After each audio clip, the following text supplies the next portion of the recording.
I'd like to start this morning's keynote off a little differently from perhaps keynotes that you are accustomed to. And I'd like you to close your eyes for me.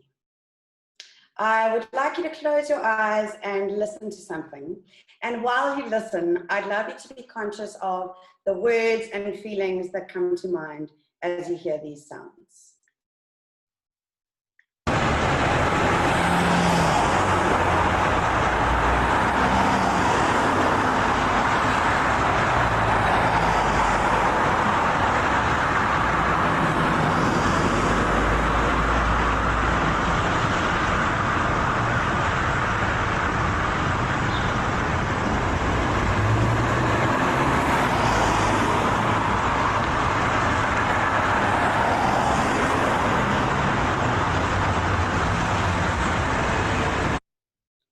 And now I would actually love for you to share the words that you had in your mind as you listen to that audio clip from an intersection with me. So I thought it would be easiest for us to interact and share resources digitally, since this is EduTech and I'm coming to you from my lounge. So if you would be so kind as to click on the link in the chat that I have pasted there for you, and you can scroll up, I pasted a little earlier. That is a resource website, which is a repository of resources and activities for this keynote that will help us guide us through our time together. So you'll see a button that says add words here, or add your words here. I'd love for you to take a moment to pop over to that button and share with me, using the Mentimeter, a few of the words which came to mind as you listened to those sounds. What feelings did hearing the intersection evoke in you? Perhaps you'd like to share those words with me too. I will play the audio again as you pop over to the website and share with me the words and feelings that came to mind as you heard these sounds.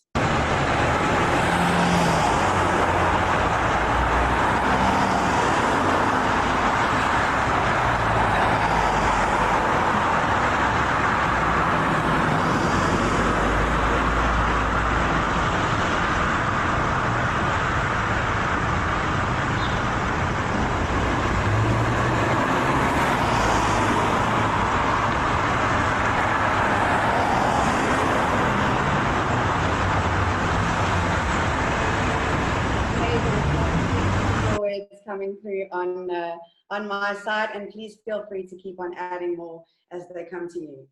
My name is Lindsay, and I call myself an Edu-Imagineer. It's a made-up word, but I believe that it sums up who I am and what I believe. I believe that education can and should be better for the sake of not just our children, but for our teachers too. But I'm not just an imaginer and a dreamer and a believer. I'm also a very practical person. And so it is my life's work to inspire educators and educationalists to believe in a different education, but also to practically empower them to build and to engineer and to design learning differently and education differently. You may be able to tell from the way that I started that keynote that I am a teacher. And believe it or not, this is what you get when you Google the word teacher today in 2020. And I'm not sure how many of the teachers in the audience feel like this epitomizes what you do, or what teaching even looks like in this crazy time. But this is very much the kind of teacher that I was, a traditional talk and talk teacher who thought my job was to be the fountain of knowledge and to inject knowledge into my students so they could get good academic results. And admittedly, I did this for many years, until one day I was fortunate to enter a classroom which looked a little like this. And at that time, the students took out their laptops and they looked at me. And suddenly in that moment, I realized I had a problem. The way that I had always taught just wasn't going to be good enough anymore because, well, A, I wasn't going to be able to compete with the shiny, cool computers. And B, these children didn't need information from me because they had Google at their fingertips. So I had to ask myself, well, if they don't need information from me, then what do they need from me? And more importantly, what is the role of technology in the classroom? And what does this mean for my role as an educator? In short, I realized that we live in a new knowledge economy, and naturally, I was totally petrified. Because in my mind, I was there to convey the traditional view of knowledge. And actually, the entire knowledge economy had shifted. What was knowledge before is no longer what knowledge is now. And I came to learn upon some self-reflection that as educators, we are very attached to our comfort zones. And this quite petrified me, I must admit.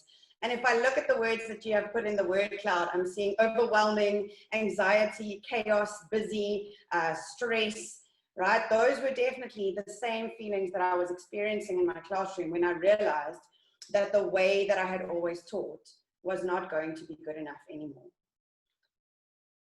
But I came to learn that it is in the willingness to fail, to look stupid, to lose face even in front of our students, that truly innovative learning design lies.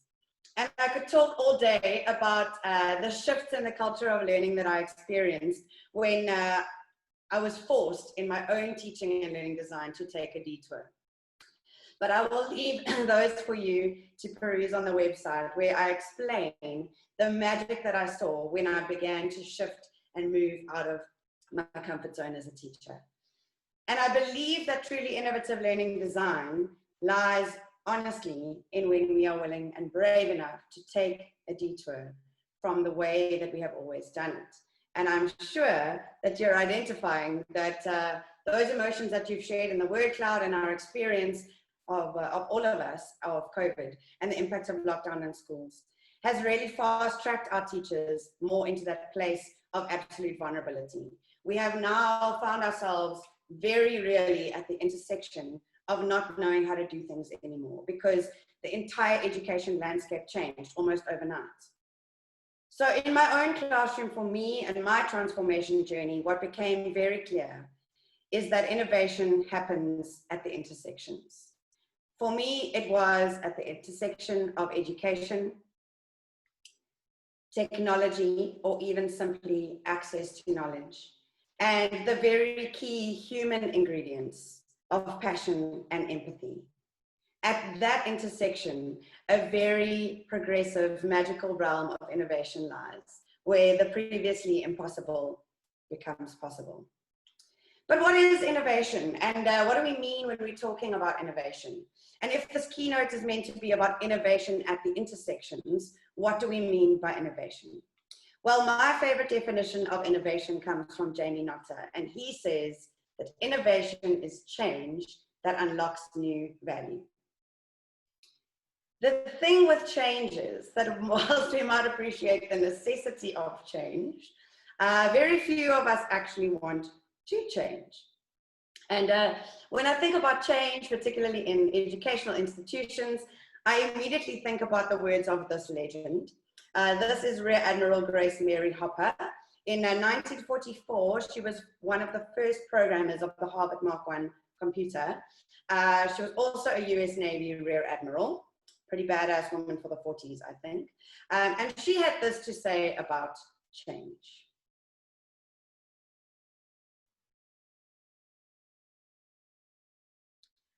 I'm hoping some of you are nodding along with me, right?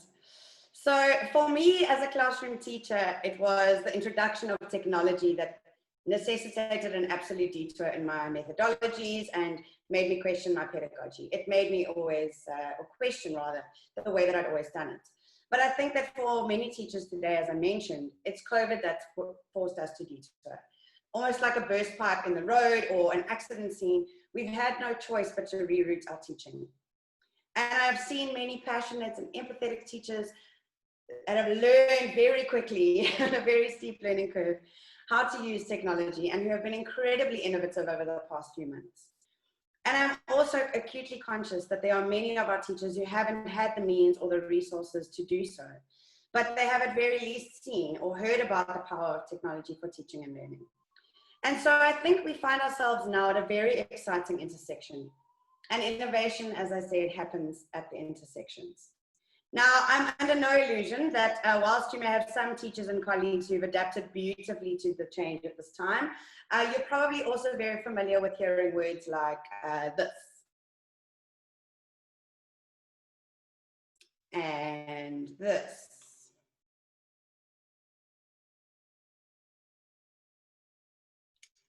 and this.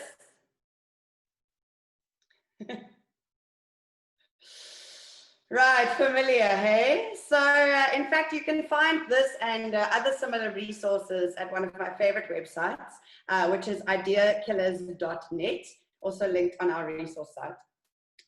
If you're very bold in your next staff meeting, you might like to discuss the Idea Killer organogram. Pretty sure you can recognize some of these characters. My favorite potentially is the director of analysis paralysis. Or maybe in your next staff meeting, you could play a socially distanced version of Idea Killer Bingo. So as I said, these links are on the resource site. So you're free to go through that in your own time. I just think that they may bring some solace next time you feel like you're the only one who actually wants meaningful change to happen in your institution. But what's become very clear to me is that on our road to innovation, as teachers, that it's time to give way to the way we've always done it. And so for me, the question becomes, well, if we need change and if we need to give way at this intersection to a new way, right, to a different way, then what is the currency of this new knowledge economy in which we find ourselves? We have to establish currencies, and I use that word intentionally, because if we are not able to articulate what we value, how will we know, first of all, how do we decide how we move forward? And secondly, to what exactly should we give way? We can't give way to everything. So what do we need to yield to? What do we need to give way to? And I'd like to suggest that although it might seem obvious, that right now we have the opportunity to turn a corner in education. And as you know, at an intersection, to turn a corner, what do? We gear down and we slow down.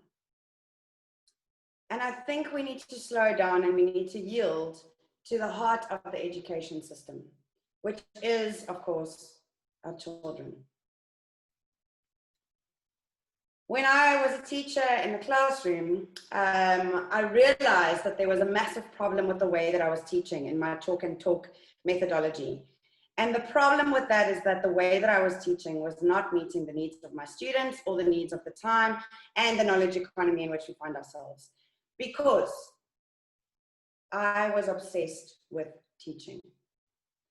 I was obsessed with covering the curriculum, and I think, to be perfectly frank, I was obsessed with the wrong things. I love this quote from American educator Tom Loud, who really helped shape my thinking in terms of understanding my role as a teacher in this new knowledge economy.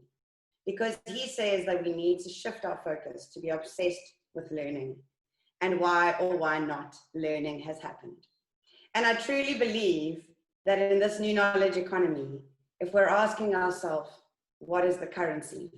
Surely real learning, lasting learning is the currency of the new knowledge economy.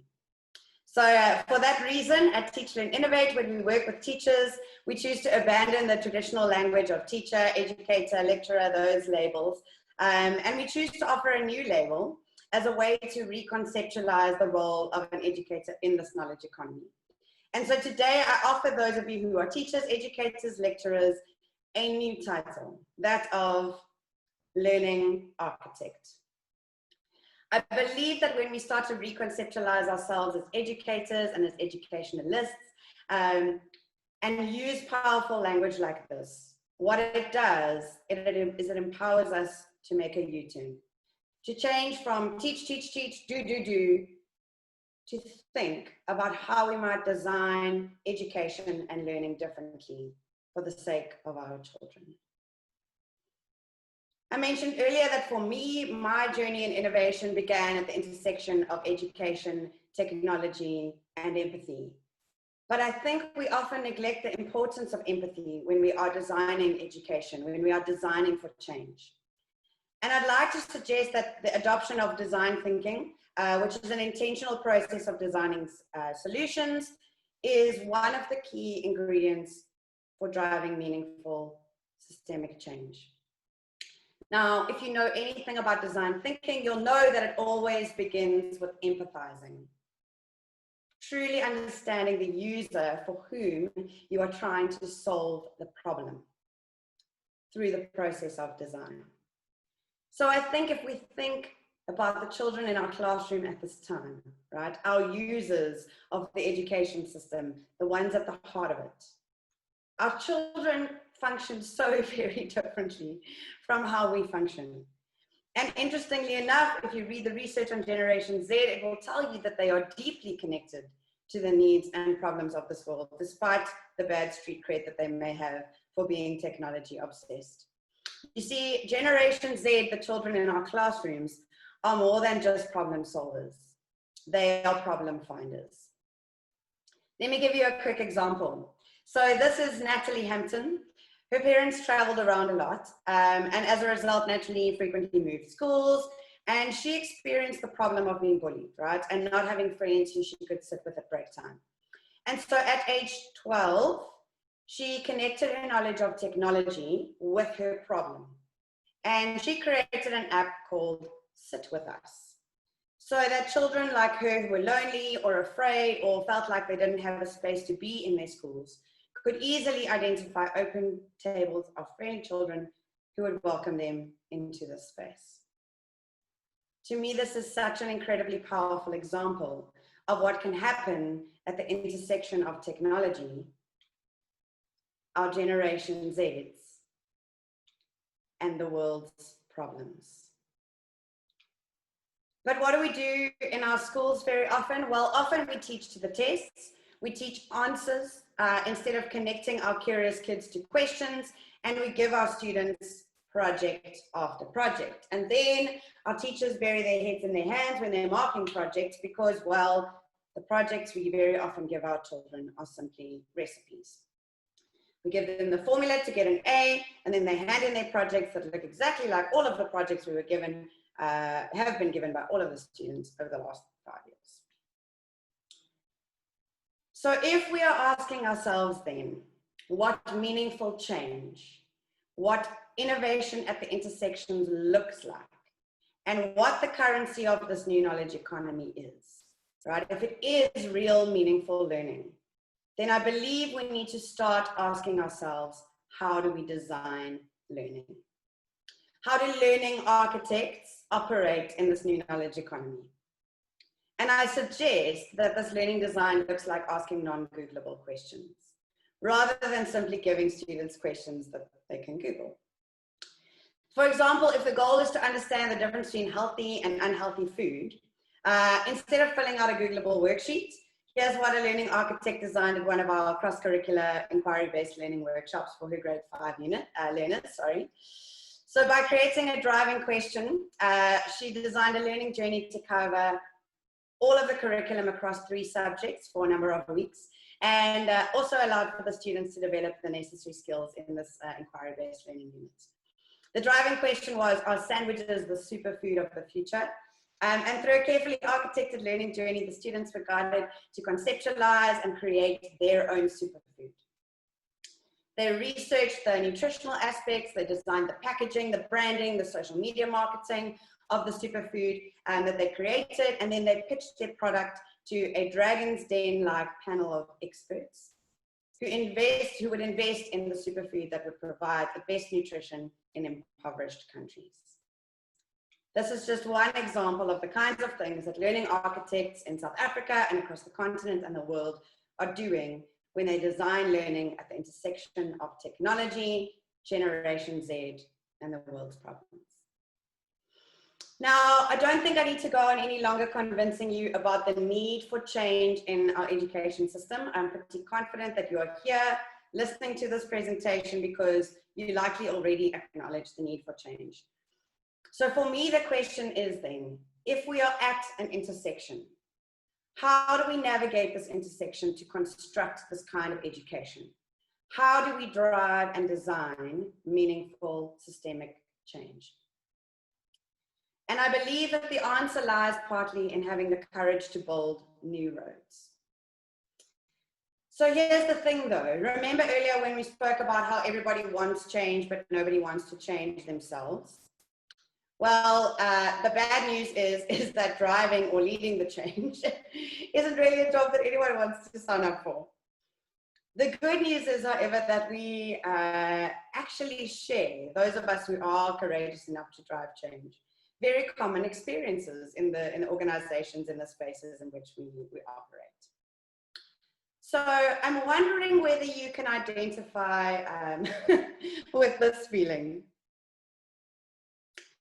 But if you are courageous enough to say, actually, me, I am wanting to lead the change, then perhaps let me know if you identify with seeing any of these emotions in your organization whilst you're trying to drive change.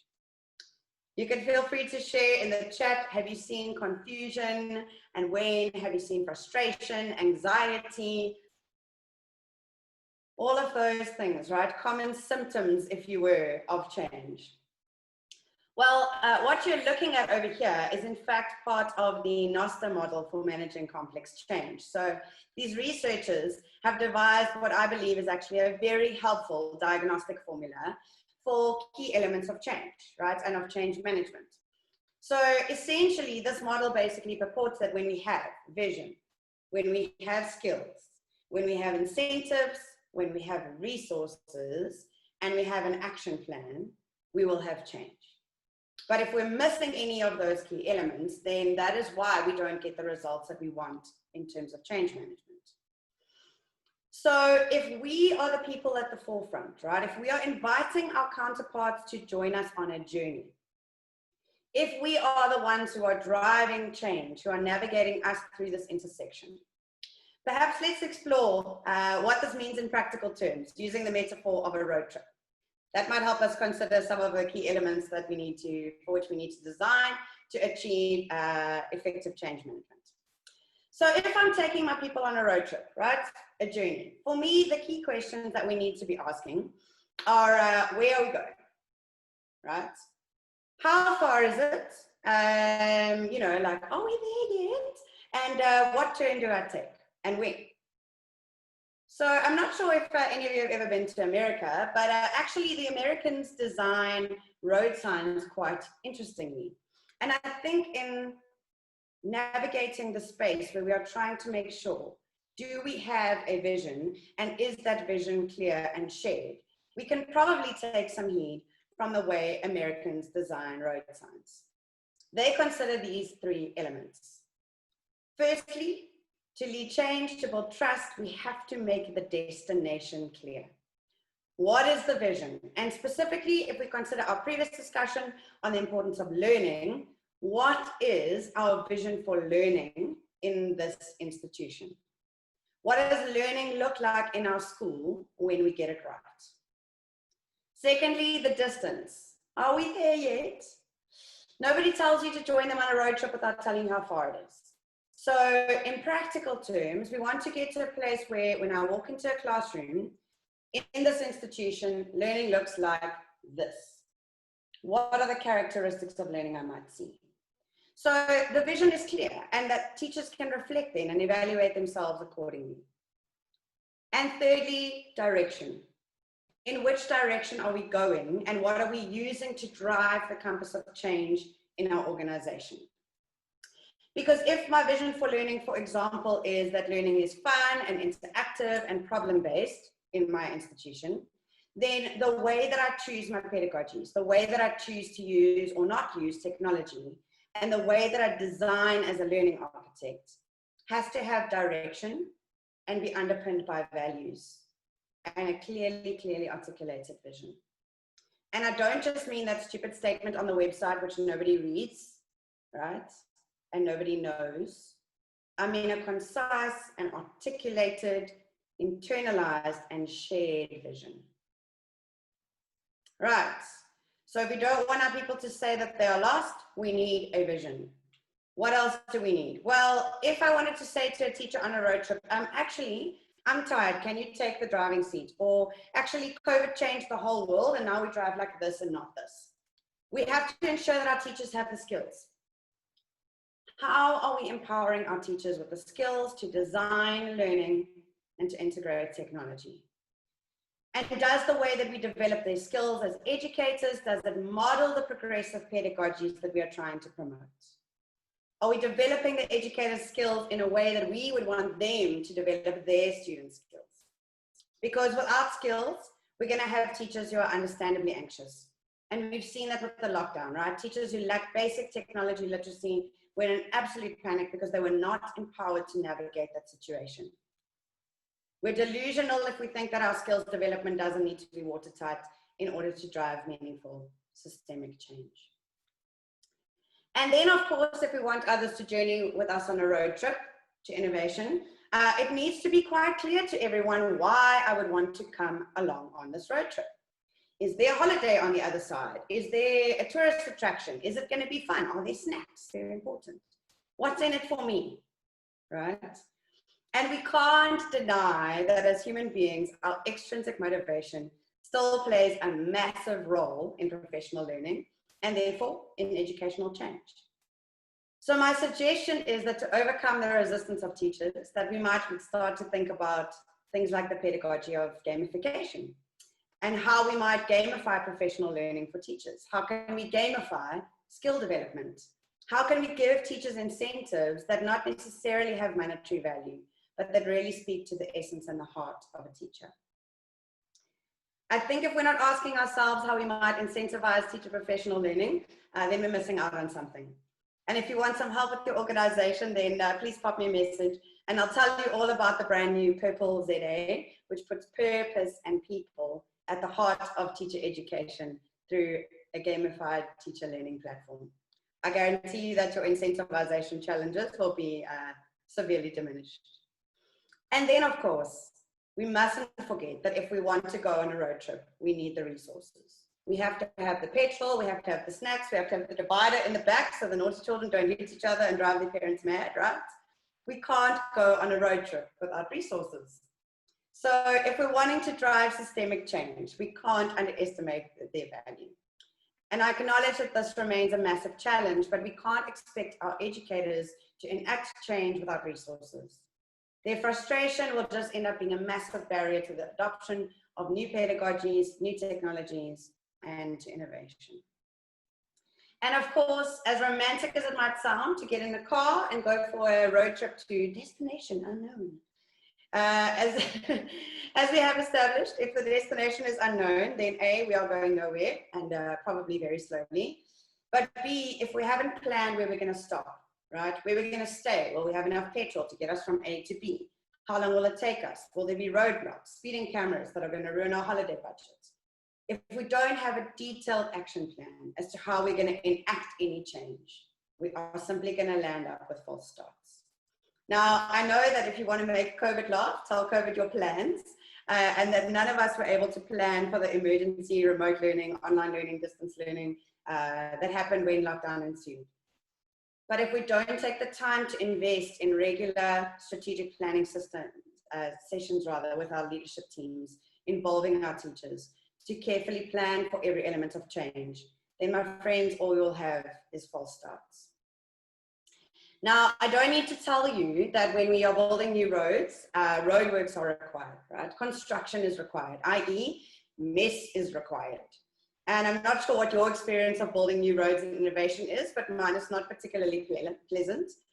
Building new roads is a messy experience. It's frustrating, it's challenging, but it's not impossible. As leaders, we need to surround ourselves with people who share a vision for education, the people in this chat and others who actually believe that education can prepare our students for the future and really can meet the needs of this rapidly changing world. Sadly, I see so much competition in education, so much competition in education business, and it really breaks my heart because if education is a competition, then no one is winning and the children are losing. And so I'd like to suggest that at this intersection, where we find ourselves with a really privileged opportunity to reshape education, to reshape our lives, and to even reset the world to a better way. As we move towards progress in the future, that we stop,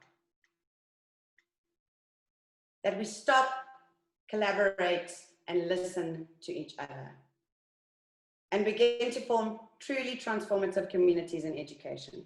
There is no way to design and drive meaningful systemic change alone. I invite you to join us in the hashtag ZAEdu community, a community of educators across South Africa who are passionate about these intersections and designing innovation and implementing it. We're also on a mission to collect and share stories of innovation from teachers across South Africa and to profile them on our site to shift the narrative of education in our country. Education, friends, is in crisis. There is no need for a competition. We need a tribe. We cannot do this alone. So in closing, if we are to design and drive meaningful systemic change and innovation at the intersections, we need to heed the signs of the times. We need to make taking detours the default, to energize the apathetic with the mindset that iteration and change and adaptation is normal and necessary. We need to stop with the way we've always done it, and we must give way and adopt learning as the currency of this new knowledge economy, with our children and their learning at the center of the education ecosystem. As teachers, we need to make a U-turn and become learning architects. We need to have the courage to get through the construction, the messiness, the chaos, and the discomfort of building new roads. And we need to stop making education a competition between schools, businesses, and instead stop, collaborate, and listen to each other, and to hear that we truly do share a heartbeat, one that beats for the change we so desperately, desperately need to see. In my work with hundreds of schools across the country, I've seen and continue to see cultures of innovation being created. I remain convinced that at the intersection of education, technology, and the very key human ingredients of passion and empathy is where innovation lives and where change is possible. The question is simply, do we have the courage to pioneer new roads at this time, when everything looks and feels like a bit of an accident zone? Thank you.